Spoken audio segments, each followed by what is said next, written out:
Welcome to the iWoman podcast, where we dive into what it takes to unleash your inner roar in the boardroom, the bedroom, and beyond. My name is Melissa Turner. I am a sassy C-suite millennial who is all about taking business into the future. And I am here with my good friend and my business partner, Sonya Dunbar. Hey, I'm Sonya Dunbar. I'm an energetic Gen Xer, serial entrepreneur that's determined to be a game changer. And me partnered with my good friend, Melissa Turner, we're taking charge of an evolution of business women around the globe. Welcome to our podcast. Welcome back to another episode of the iWoman podcast. We are so glad that you're here. I'm Melissa, and I'm here with my BFF and my business partner, Sonya. Hello, Sonya. Hey, I'm Sonya Dunbar, and I'm so excited to be here and share another episode of iWoman. So, like we always do at the beginning of every podcast, we shake and pull out a topic. So let's start it. Melissa, you ready? Yep. Okay. Everyone needs to shake with us. All right. Snatch it out, girl. Okay. Here we go. I'm snatching it out. Okay. Let's see here. All right. Topic is, you ready for this, Sonya? Oh, you're going to like this one.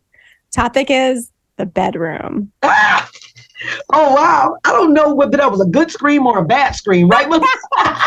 At least you had a reaction. There you go. Oh, my goodness. Okay. Well, where are we going to take this? Where are we not going to take this today, Sonya? Okay, I might be getting a little hot right now, a little giddy, okay? Well, you know what? I'm just going to jump in both feet first. Melissa, entrepreneurship. To me, until you get fully established, you don't have direct work hours. To me, like we talked about in a previous episodes, so if you haven't heard it, go back. But in previous episodes, if you're an entrepreneur, and you can address the C-suite version of this, if you're an entrepreneur, your hours may not be set. It's like a baby. A baby wakes up and cries when it's hungry, when it needs to be fed, when it needs to be changed. So the baby kind of owns you when it's newborn.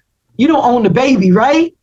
So that's entrepreneurship until you get established. So if you're giving so much physically, and if you're in a relationship, you have a partner, a husband, a wife, you're in a relationship, I mean, that mental and physical movement takes a toll on your body. So my question has always been a struggle. I know I'm married. My husband has needs. Do I necessarily want to fulfill those needs when he wants it? You know, because me, when in the early part of our business, I could just work, nothing. Just give me a kiss at night. I'm tired. I just want to get a bath, get up. Especially early on when I was doing the business and still in the operatory working, you know, because I didn't have the income to support it. Don't even touch me. I'm not even thinking about that. But is that fair to your partner? You know, so that's always been a struggle with me, because entrepreneurship is stressful, you know, so you might not always have that desire, or you might be tired. And then when I want it, you know, then he may be on the go. So that bedroom, I mean, it's always been something for me as entrepreneurship. Tell me a little bit of your journey, Melissa. It's always been something like that. Well, too. And I'm coming out of the period where my kids are so young, right? They've been out of diapers for a while now. And like, you think they're no longer going to come in the bedroom and say, Mommy, I had a bad dream, or come in and like snuggle into the bed with us at night. You think they're not going to do that now because they're older. They're 8 and 6, right? I'm acting like they're real old. They're not real old. They're still young. But it still happens. And so even if we're trying to get it on one night, right, the kids are still around. Like, whether it's your business baby or whether it's your real baby, you know, there's so many things that can come in and interrupt during those moments. And, you know, one thing that's helped me though, Sonya, and you'll have to tell me if you've done this too, but I have started to really try to not work on the weekends. You know, for a long time, when we were building our businesses, when I was, you know, at home with the kids, I'd have to work weekends. And now I cut it off Friday at 5 p.m. and I don't check my email until Monday morning, right? I'm finally not working weekends. And I think that has helped me. And the same thing with the evenings. So do you cut off your work times, or is it just all kind of go with the flow? And I'm so glad you brought that up. Yes, what I had to do, Melissa, is move my office out of my home. Now, being an entrepreneur, it took me to get enough revenue to do that. you know, so I can't pop up at 4 a.m. and check emails. I have to physically get dressed, go into an office and work. And then there's work hours. So that is something that it took me a point to grow to that, because I don't have a paycheck that comes in regularly. So I had to get my business up to the point where my office was not in my home anymore. And I had to, because I love my husband, I have a great marriage, I had to make space for intimacy. I had to make space for that. I had to invent some things. And we got some emails in because, we put that market, that question out there. And we asked people how they make space. One woman said that she brought in toys. She brought in different places that they would go to. So there's a lot of ways, an opportunity to make space, but I think it's so important to make space for your significant other, because you don't want to have this successful business or this successful C-suite position, and then the love of your life, you've pushed them off because you had your head down like an ostrich in a hole, just grinding, trying to succeed. And as women, it seems like we have to push harder than the next person, right? That's right. And, you hit the nail on the head there. And I'm so glad you brought that up. For me, once I stopped checking my email in bed, I used to wake up and the first thing I would do would be to scroll the email to see if there was anything that I needed to hit, right away, anything, an emergency, anything that needed addressed right away as soon as, I had my breakfast. And as soon as I stopped checking my email in my bed, my room became a place of rest. We don't even have a TV in our bedroom because we want it to be that place of rest and that place of a little sexy time, right? But the moment that I chose to not do that, it was like a whole new world opened up, and I can now separate that work, like you said, take your office out of your house. My office is also not in my house, and it's just being able to separate that as an entrepreneur, as an executive. That is a big deal. It's all about finding that balance. Yeah. Absolutely. And Melissa, to piggyback on that, one thing that Drew and I stopped doing a while ago, we never have our phones at dinner. We go to restaurants and we see whole families, everyone's on their phone. Time to eat to us is our time to communicate, to connect. People over food in times past, that's when families loved on each other. So we never, ever, we eat dinner together every night. We never have the television on watching the news, and we never have our phone. If we're eating for 10 to 15 minutes to an hour, that's our time. And we don't have our phones in our room. Our phones are, let me tell you something that I learned working with seniors in long-term care facilities. A lady told me early in, because I had come in and I was kind of down, and she was like, well, what's wrong? I was like, my son's got this going on. And she said, well, this is early in the morning. It was like 9 a.m. I was like, well, he called me at 2 a.m. and da-da-da-da. She said, baby, let me tell you something. She said, don't answer your phone. She said, whether they in jail or hell, you need rest to be able to deal with that the next day. So whatever's going on, you can get it in the morning, but you need a good night's sleep. So at that point, she said, I take my phone off the hook. That's when they have phones that was on the hook. So now I turn my phone off and I put it on charge in another room in the house. So no matter what's happened, I don't hear about it until the morning. That way I've got a good night's sleep. I have a clear mind, because we're going to have a care episode in the next season, care for the business and C-suite woman. And we're going to have some ideas there. But you have to get so many hours of sleep to function right for your health, right, Melissa? That's right. And, sleep is so underrated. And I feel like it goes in spurts, every 7 years or so, then somebody comes out with a new sleep book or some new sleep research. And then we all try to get as much sleep as possible. And then we just go back to our old ways, right? Where the bedroom is a place of business and a place of little sexy time and a place of short sleep hours, right? That kind of a thing.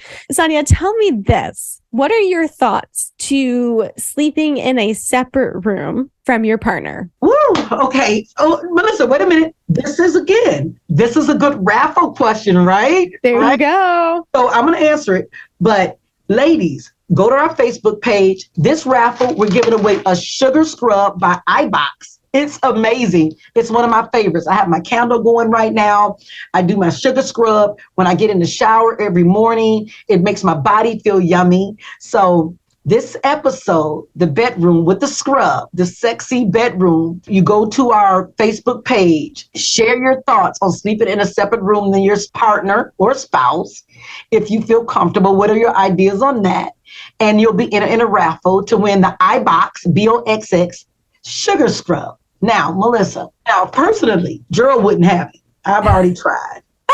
But listen, to me, I would love to have my own bedroom. Yeah. I love my husband, but I think it just would be, I can spread out, I can get up, I can do what I want to do, get up and go get my coffee, come back to bed without waking him up, do my thing.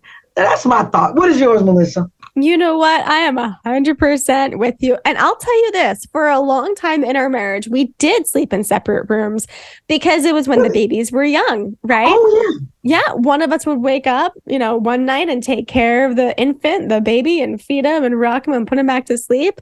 And then the next night we'd switch. And so we definitely slept in different rooms those nights. And I often think about having that bed to myself, and it was just amazing. For a long time, I would get on my husband because he's not a big snorer, but he does snore some nights, right? And so talk about my brother. He would go a week straight where he'd be snoring and just keeping me up at night. And I'd be sitting there thinking, is this worth it? Is this worth me losing my sleep over some guy snoring, right? Some guy's your husband. You know what he's telling me now, Sonya? What? The other day he said, Melissa, you have been snoring like crazy. I'm going to go put my earplugs in. And I was like, you go. Yeah. Are you serious? Wow. Yeah. But honestly, I think I would love to have a room to myself. And then, we're talking about the bedroom. Then you could have a third bedroom, right? Where you just meet up for sexy time. And that would be amazing, right? You could just... Listen, you're thinking about a big house, Melissa. I don't have a big house. You don't want to have sex in your room. You don't want to have sex in his room. You want a sex room in your house. Wait a minute. That sounds like something on 50 Shades. Oh, no. Sonya, we're not going there. 50 Shades one. We have to have this is X-rated. Cut the kids out. Cut the kids out. I don't need another room to sleep. I just need a sleeping pod. I just need something that'll tune out the world where I can just be at peace, right? Like put on my sound machine, put on my fan, give me the right temperature and just let me go to sleep. I have been using weighted blankets recently. Have you ever tried those? Yeah, I've tried them before. I like weighted blankets. My dentist has it. So I like weighted blankets. I think they feel like you're being hugged all night. Mm-hmm. It is nice. I like weighted blankets when I watch TV too. When I binge my Netflix. Watching TV. What's your favorite show that makes you get in the mood? Is there any shows that we can share that makes us get in the mood? Oh, Sonya. Well, this is one that I didn't realize it got me in the mood. But my husband realized it got me in the mood. Okay, so anything with The Bachelor in Paradise, Bachelor, that franchise on ABC, yeah. And here I am thinking I'm just watching it for fun, and he caught on. He caught on with that. He took advantage of that. Every time he come in the room, is on The Bachelor. He's like, oh, he'll sit there and watch it with me now. No, that's not how it works. You go in the other room. Let me watch my show. Don't they learn what works, right? They do. What about you, Sonya? Do you have a show? Yes, but don't pick at me. Okay. Any of those wilderness shows, Survivor, something like that, where people are getting all dirty and trying to make it, and even those shows where they're doing they're running and climbing on something and jumping and they fall in the water. Any where people have to move and try and push and pull and sweat and wipe off. All of that does it for me. I'm like, whoa. And Drew likes it too. And we watch TV. We don't have a television in our room. It's in the living room. We're like, let's go to bed. Now I know what I'm going to get you guys for Christmas, maybe for your anniversary. I well, let me share this, and then we got to get off because it's time to wrap. This is my second marriage, but my first marriage, we had some intimate problems. I don't know what was wrong with my first husband because I'm sexy as all get out. But we had to get a doll, and when we wanted to have sex, one of us had to put the Barbie out that morning. So he had a black female Barbie and I had a black male Barbie. So that was the hint, like start talking. Because as women, sex takes time. Don't just jump on me at night. You don't want to work for this, Call me during the day. Give me a kiss on the neck or something. Don't just, So if I set my dial out, I was like, man, come on home, get it together. Don't start getting sleepy. Don't eat a lot. Might not want to drink no beer. That's right. Get it together. And if he put the girl out, I was like, okay, I know. Drink some water, get myself together. Shave. Yeah, there you go. Say shave. But now he was like, you taking advantage of the doll, and I would put the doll on and he would hide it. So that's how we ended. That's not the reason we ended up in divorce. There was a lot of other things, but just some people ideas. Those dolls work that came from a therapist. It did start out right, but he couldn't stop putting his doll around other women. So that's what happened. No. Oh no, Sonya. Well, I am curious on that note, not the other woman note, but I am curious if there's any tools or strategies that you all use as the listeners to kind of help with your sex life or to get you going. Do you have a TV show that is your magic TV show, right? Do you have a book that is your magic book? So leave some, tell us your story in the comments of this post or just tag us on social media and tell us your story, because I'm sure your technique is going to help somebody else who's listening here today. Sonya, we got to wrap. What else do you have to say before we go? I just want to say, listen, ladies, we're just business women doing our thing on this iWomen podcast, this evolution that's going to be global. Please click, like, and share. Tell another businesswoman about this podcast. We want as many followers and women listening so we can change the way we as women feel about different things. And we want you to roar in business. Thank you for joining us. Goodbye.